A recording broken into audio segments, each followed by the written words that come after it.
This is the Outsunny two-person tent cot, the all-in-one setup with the cot base, zippered tent, air mattress, foot pump, and carry bag. My honest first thought when I pulled it out of the bag was, wow, this thing is big and heavy. The bag has wheels, which sounds handy, but they only help on smooth ground. On dirt or a rocky campsite, you'll end up carrying most of that 45-pound weight. In my opinion, marketing this for backpacking is not realistic. It's a car camping piece, period. From my experience, setup has a learning curve. The first build took me around half an hour because the instructions are vague and the fabric sleeves are tight. I had to slow down to avoid tearing a sleeve while feeding the poles. Once I understood the pole order and where the clips sit, I got it closer to 20 minutes next time. It's doable solo, but it's less stressful with two people when folding it back into the bag. Packing it down is finicky. It fits, but only if you fold in the exact right sequence. Key features that stood out to me are the elevated cot, the enclosed bug-proof tent body with mesh windows, and the included air mattress. The cot is the star. The steel frame feels solid, and the 600D Oxford fabric bed doesn't have those painful crossbars you feel on cheaper cots. The sleep platform sits roughly 16 inches off the ground, which keeps you away from cold, damp dirt and helps with airflow. The whole structure measures about 76 inches long and 57 inches wide on the outside. The cot platform itself is about 53.5 inches wide, so it's a hair wider than a full-size bed. The listed capacity is around 350 to 352 pounds total. In real life, that's tight for two adults, unless both are pretty light. The tent body is where the trade-offs show. The fabric is 190T polyester taffeta. If you're new to tents, that's a light, basic polyester. It's fine for shade and bug protection, but it's not built like a true waterproof camping tent. The poles on mine were fiberglass, and the top hub that ties the poles together is plastic. That hub is the weak point. From my experience, the plastic isn't confidence-inspiring. I had a top connector crumble under normal tension during setup once, and another time a hub snapped overnight with no wind or rain. When that piece fails, the tent loses structure fast.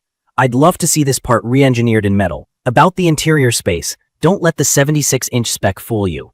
That's the outside length. Inside, usable length is closer to 6 feet. I'm 5'11", and with a normal pillow, my toes were pushing the end and my head was right at the top. If you're 6 feet or taller, plan on curling up or you'll bump both ends. Width-wise, it's comfortable for one person with gear and tight for two adults, unless you pack ultralight. The included air mattress is the most frustrating piece. Key features on caper sound nice. It inflates with the foot pump and fits the cot perfectly. In my opinion, it's more of a pool float feel than a proper camp mattress. Mine wouldn't hold air reliably, and even when it did, it felt cold. For anyone new to this, air alone doesn't insulate you. You need foam or a higher R-value sleeping pad to block heat loss. The fix that worked for me was ditching the air mattress entirely and putting a closed-cell foam pad or an insulated camp pad right on the cot. Sleep comfort jumped way up. And the cot itself is actually pleasant once you do that. Weather performance is where expectations need to be realistic. The tent is labeled water resistant, and I did treat all the seams just in case. Even then, morning dew made the inner surfaces damp and a steady rain leaked through the fabric. There's no true rainfly that extends past the edges of the cot. Because the tent walls end near the cot perimeter, water has a path to drip onto the cot deck and then wick under you. I stayed dry only by throwing a big tarp over the whole unit and running it out past the edges. That works, but it defeats the purpose of an all-in-one shelter. Wind is another concern. With that plastic apex hub under strain, I would not trust this setup in gusty conditions. On the positive side, sleeping off the ground is great. No stones under your spine, no puddles, and way fewer bugs. Ventilation through the mesh is nice in mild weather. The cot fabric feels like it will last. Zippers on the tent worked fine for me, though the carry bag zipper felt flimsy and I baby it. Inside the tent, headroom is enough to sit up, but you can't stand, and there's no real vestibule or indoor storage for packs or boots. Keep your gear in the car or under a separate tarp. Also, aim for level ground.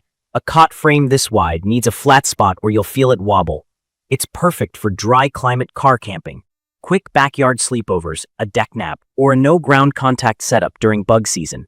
From my experience, it shines as a comfy single-person rig when I use my own insulated pad and a tarp or awning above it. As a two-person, all-weather shelter, it asks too much from the tent materials and that plastic connector. I'd recommend this for someone who wants an elevated sleep system for car camping, is under 6 feet tall, camps mostly in fair weather, and is ready to bring a proper pad and a separate rain cover. If you need a dependable shelter in rain or wind, this wouldn't be my pick. In my opinion, the smarter route is modular, a sturdy cot inside a proven waterproof dome tent. If you like the Outsunny brand, consider their separate 2-person folding cot and pair it with a quality 3 to 4-person tent that has a full rainfly and vestibules.